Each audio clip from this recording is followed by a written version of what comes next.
renowned yoga.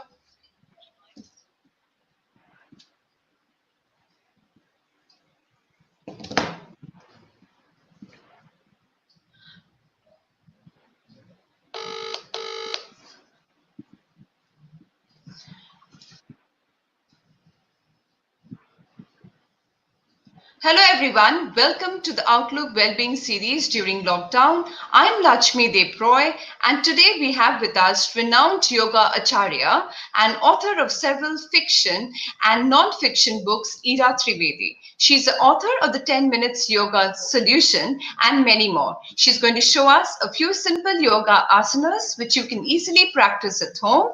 Hi Ira, thank you so much for coming to the show. Thank you, Lakshmi. Wonderful to be here. Namaste. Namaste. So, Ira, you're going to show us some. Hello. Yes. So, are you going to show us some asanas which we can do easily at home?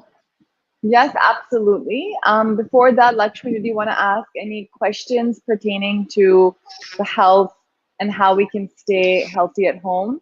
I thought you could maybe ask, we could do a little Q&A and then we could get into showing some specific postures which are good for maintaining respiratory health and also immunity. Okay, so basically the kids, what should they do at home? Because they're at home most of the time. They're mentally little disturbed. They are also not getting any time to play outside. What is your suggestion for them? So, while I think yoga is good for kids, remember that, yoga, when it comes to static postures, can be quite boring for children. So I feel like if you make kids do yoga in the wrong way, the way you make adults do yoga, you're actually pushing them away from yoga. So I actually discourage parents to get their kids into yoga unless they do it in a very fun and dynamic way. For example, every single yogasana is based on animals. Most yogasanas are, So if, for example, you have a simple asana like a downward facing dog, an Adho Mukh Svanasana, and we simply tell children that, hey, wag your tail or make a sound of a dog. So trying to get a little bit of storytelling involved in the asana, trying to get a little bit of animal sort of sounds, animal movements involved in asanas is very, very integral. And remember, for any kids who are trying to introduce their kids into yoga, make it very, very dynamic. Make it super dynamic so it's not stagnant the way that we make adults do it. So this is what kids have to introduce. And the West has been very good at this. In the US and other countries, they've really been able to teach yoga to kids in a very fun and engaging manner. While I think here we're still sticking to a traditional way, which is not really fun for kids. So I do think that before you get your kids into yoga, you have to think carefully about the way that you're actually making them practice. And kids are getting mentally disturbed. So any specific pranayama or breathing exercise that you suggest for them so that... So I feel like, again, for kids, doing active postures is really good because for kids, it's more about getting their attention away. And in terms of breathing, when it gets to kids, pranayama shouldn't really be practiced by children under the age of even 10 years old. It shouldn't be practiced by them. But for example, something like a simple, a belly breath, in which you sort of just tell kids that just focus on your abdominal breathing. Focus on your stomach going out, focus on your stomach going in. Just do 10 breaths. Or for example, I'll tell you what I do with my little nieces and nephews. I'll put a toy on top of their abdomen. And I'll say, observe this favorite toy of yours moving up and down when you place it on your stomach. So their attention is not on their breathing. Their attention is actually on some other object. And when they do that, they're not thinking about their breath because most adults can't even think about their breath. Forget about kids, So I think with kids, it's more about mindfulness than meditation or breathing. You have to get them to pay attention to the one thing that they're doing. Give them the art of focusing, whether it's brushing their teeth, whether it's tying their shoelaces. You have to actually bringing in a sense of focus into what they're doing is more important for kids. And actually, it's very, very stress relieving, rather than stress causing. So again, as I said, don't get kids into meditation and pranayama unless they're, 9 to 10 years and above. Don't even try it. But try to bring their focus to their breath to other activities. For example, every time you dribble a ball, inhale, exhale. Ball goes down, you inhale, ball comes up, you exhale. So this is the way to make the breath more engaging with movement for kids. And what do you suggest for the posture issues due to working on laptop for a long hours? So, this is very important because if people are working from home, a lot of people aren't even allowed to go outside. And there's also just a lot of stress in general about the future. Mm-hmm. And a lot of it gets stored in the neck and the shoulders. Yeah. So I would say the neck is probably the number one compromised body part in this decade. It's the neck. Mm-hmm. Every second person has cervical issues. You see people with cervical issues from the age of 25, from the age of 23, 20 years old. So I would say make sure that you're doing simple neck exercises. For example, I'll show you one. Something as simple as just taking your right hand up and placing it alongside your left hand and pushing the head against your palm and pushing the palm against your head and keeping the shoulder down. Even something as simple as this can create a lot of positive, can create a lot of tension relief in the neck. And same with the other side. When you take the hand, place it on this side and just push the palm into the head and push the hand into the palm. So you're creating an isometric pressure. This can be very, very simple. Something as simple as just rotating the neck round and round, very, very simply, along with the breath, in clockwise and anti-clockwise movements. Even something as simple as this can be very, very good for basic neck movements. And since breathing is one of the most important thing in yoga, like how good we need to be with it, like when is it that we should be breathing out, when is it should be how careful we need to be with that? So I would say that the secret of yoga is not to over breathe, but it's to actually control the breath. That's where the secret of yoga is to not. Yoga is teaching you how to really bring your breath under control, because a very simple formula. If you can control your breath, you can control your mind. And when you can control your mind, you can control your life. So this is a very, very simple formula. So the first step towards actually mental control is controlling your breath. For example, when you see animals, animals who breathe very, very fast, like a dog, they have short lifespans. Animals who have long breaths, like an elephant, have longer lives. When we as human beings feel angry, when we feel scared, what do we start doing? We start breathing very heavily. Our breath goes out of balance. So remember that, getting your breath under control, the breath and the mind are directly linked. So this is very, very important, to learn how to control the breath. It's not about learning. We all know how to breathe. We're all breathing right now, but it's how to engage the muscles in the correct way so we're able to breathe more efficiently. That's what it is. So another thing, does breathing actually helps in the metabolic process, digestion of the food and all that? It does, because remember that the one thing that happens to you, what happens if you stop eating or you stop drinking water, you don't die. When you stop breathing, you die. You know what I mean? Your breath is your life energy. Like your breath is your life, and so I really, really feel like we have to, the more efficiently we breathe, the better it is. And let me tell you something, recent research has shown that when you hold your breath, the kumbhaka that we do in yoga, when we do this kumbhaka, it actually brings into control hypoxia. What happens when we're fasting? When we're fasting, the blood cells, they actually start killing off negative cells. It's intermittent fasting. That's why in 2016, the Japanese scientist, he won a Nobel Prize. The same thing happens when we hold our breath for long periods of time. Our body actually goes into a system where it starts killing off negative cells. So keep that in mind, that holding the breath, the practice of kumbhaka, is a very essential one to do during yoga. And can we do pranayama at night?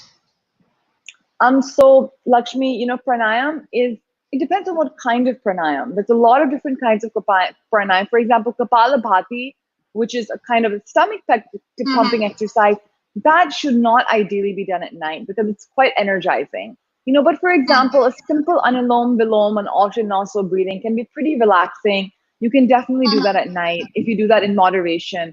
So Mm-hmm. yes, there are certain kinds of pranayam that you can do in the night. It's not a problem, but there's certain pranayam that are meant for energizing. So unless you want more energy at night, you shouldn't be doing that.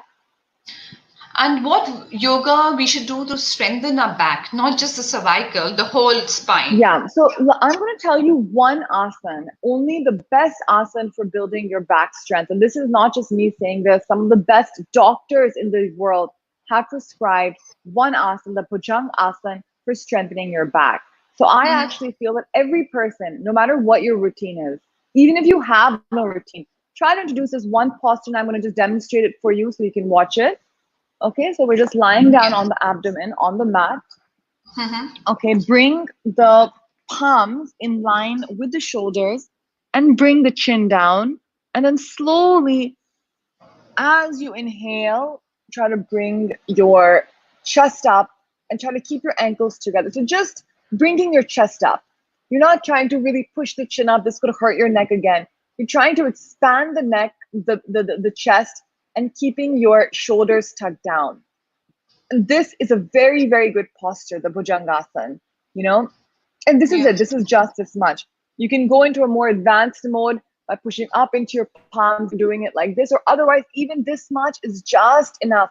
And you can actually feel your entire back working from the base of the spine all the way up to the top of your spine. Your whole back is working. And then make sure that after you do this posture, you just lie back in a child's pose like this because this will relax your back. So just make sure that you go ahead and you do this posture.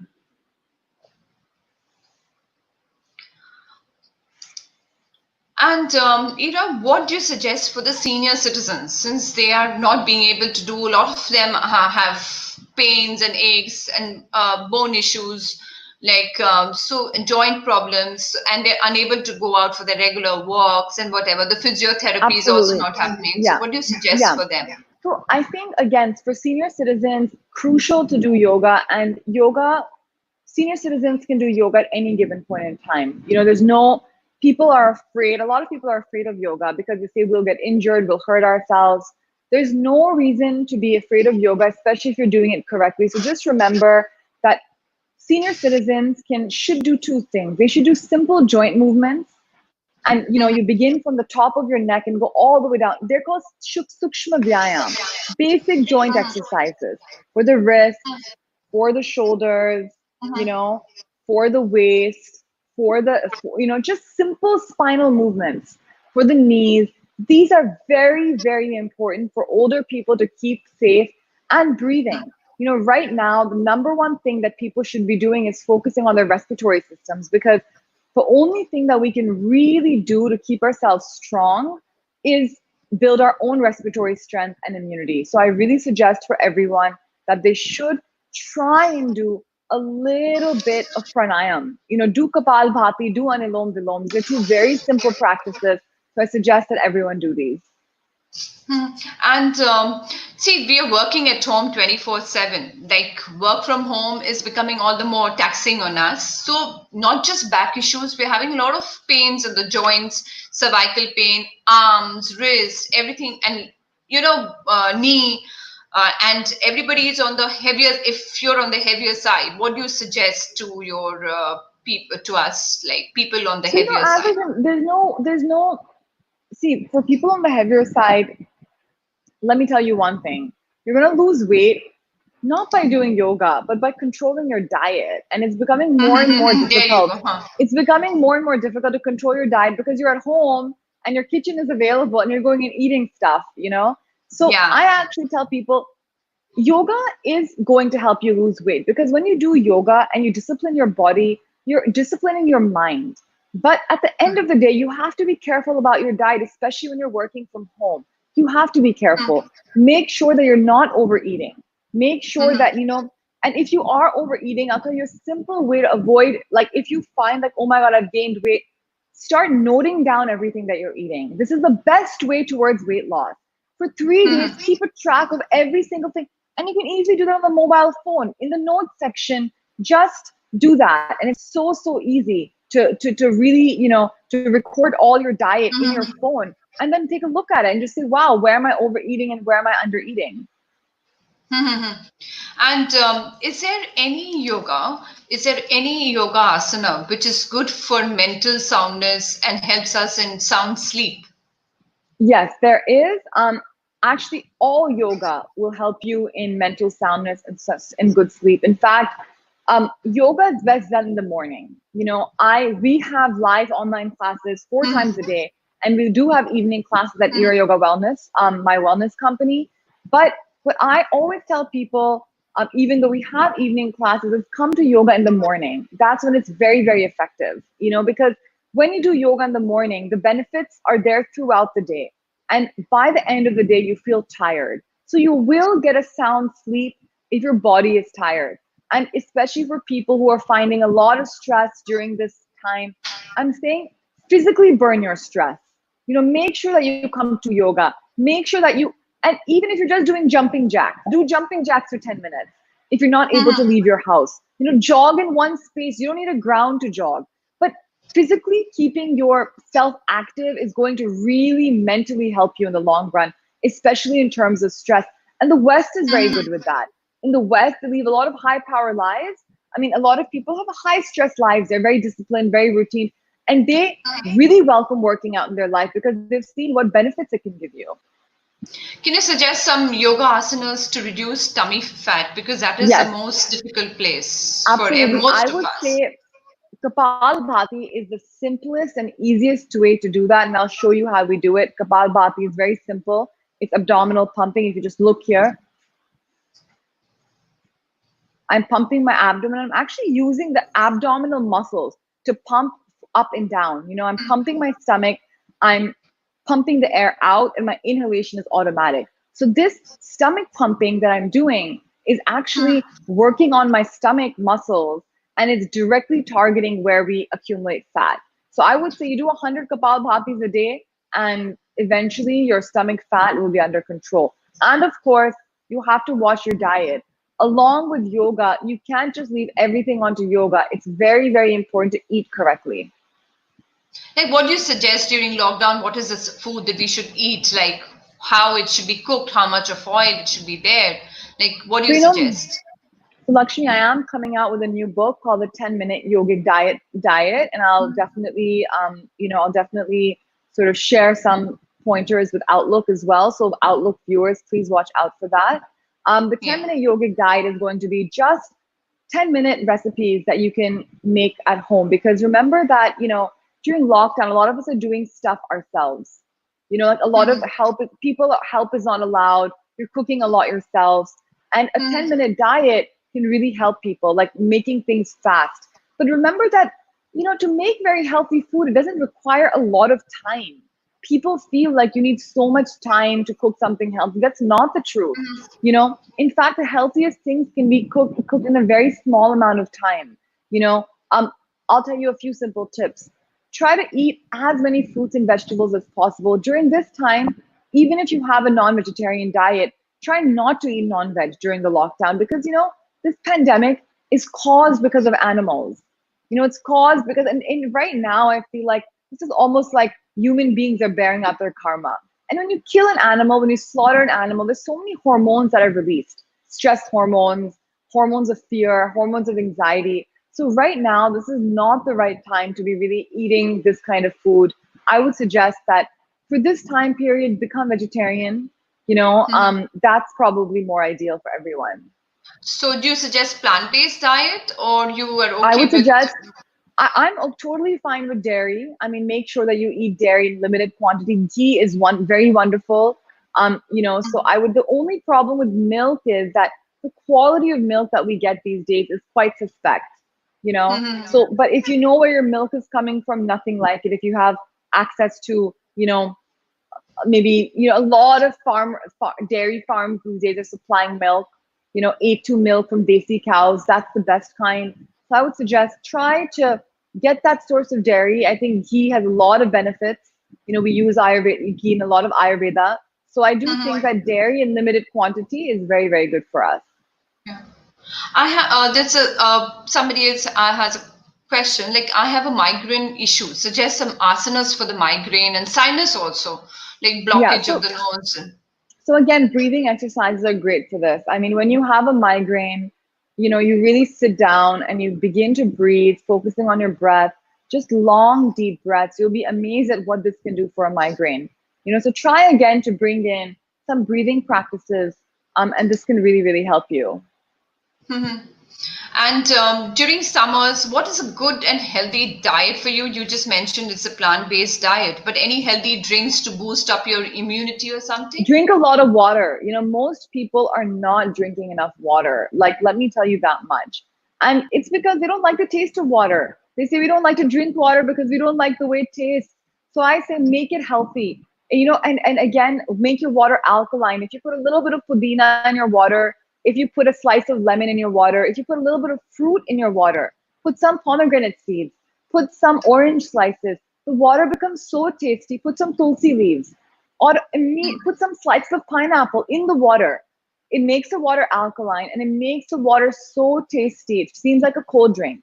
So I would really suggest that drink a lot of water. Make your water tasty by putting in leaves and plants. Put two leaves of tulsi in the water and see how delicious it becomes.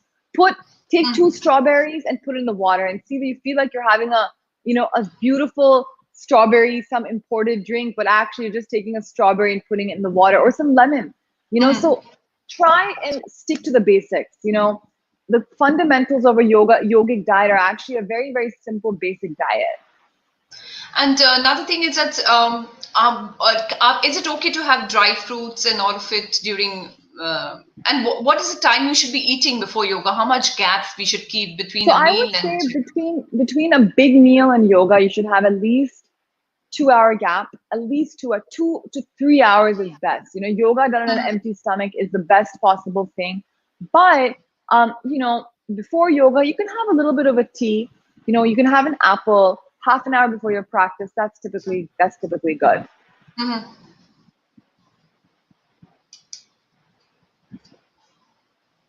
And what is this asanas that you suggest, and what are the equipments we should have for yoga other than?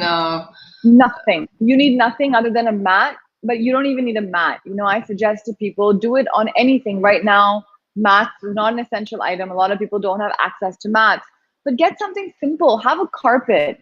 Have just a towel. That's enough for doing yoga. The best part about yoga is that you don't need space and you don't need a lot of equipment. That's the best thing about Just, doing yoga. and how do you motivate yourself to do yoga?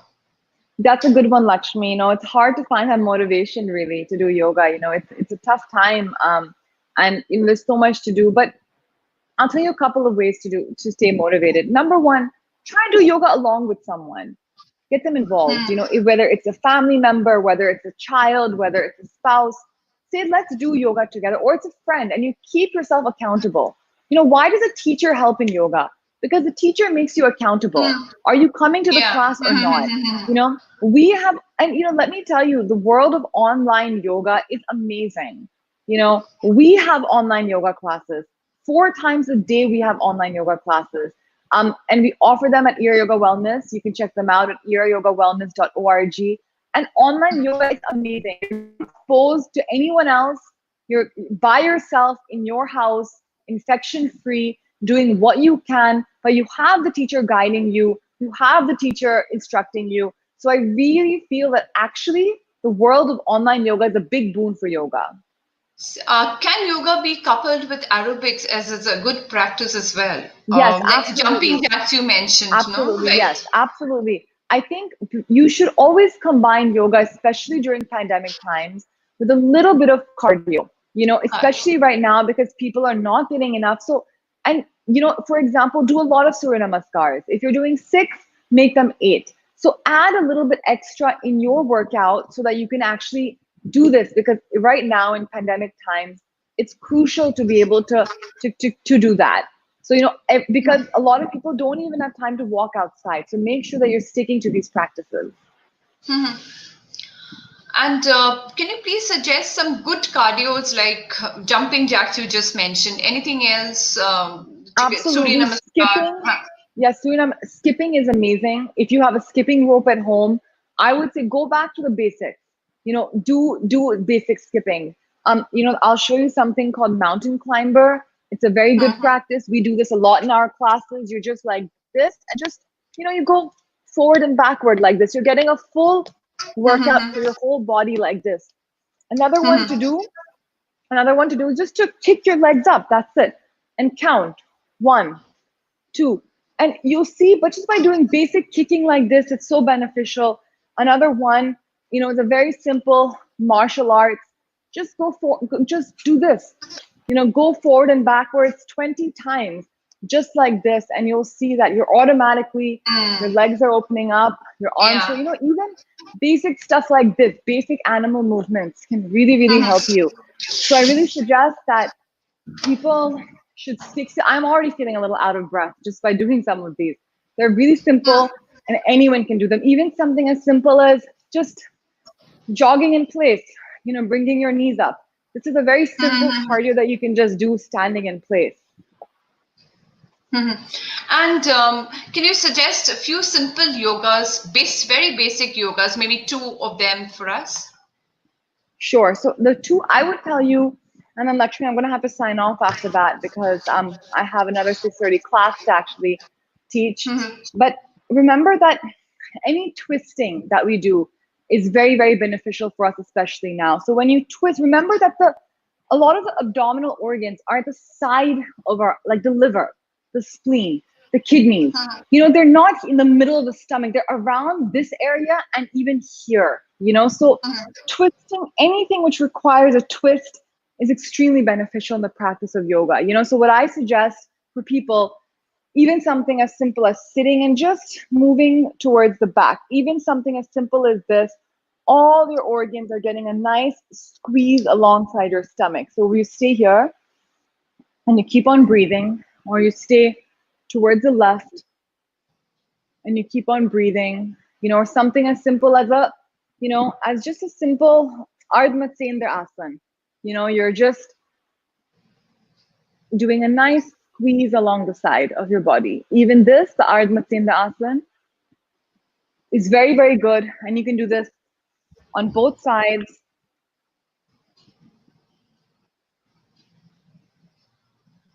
If you find this difficult, then there's something called the Bhardwaj. You can just do a simple Bhardwaj asana where you're like this and you're just twisting to one side. And you can just take one leg. If you're a little bit more advanced, twist to one side, and then you move the other leg. And you go on to this side, and this is on the alternate side. So very, very simple twist for the side of the Bhardwaj asana. So again, very, very simple movements that you can actually do, which make everything a lot better. Thank you so much for the lovely session, Ira. Thank you, viewers. Be with us next week, same time. Thank you. Viewers, thank you so much. Thank you, Ira. Be with us next week, same time, same day, for another show of Outlook Wellness, as we're going to have with us nutritionist Rijuta Divakar with us. Thank you.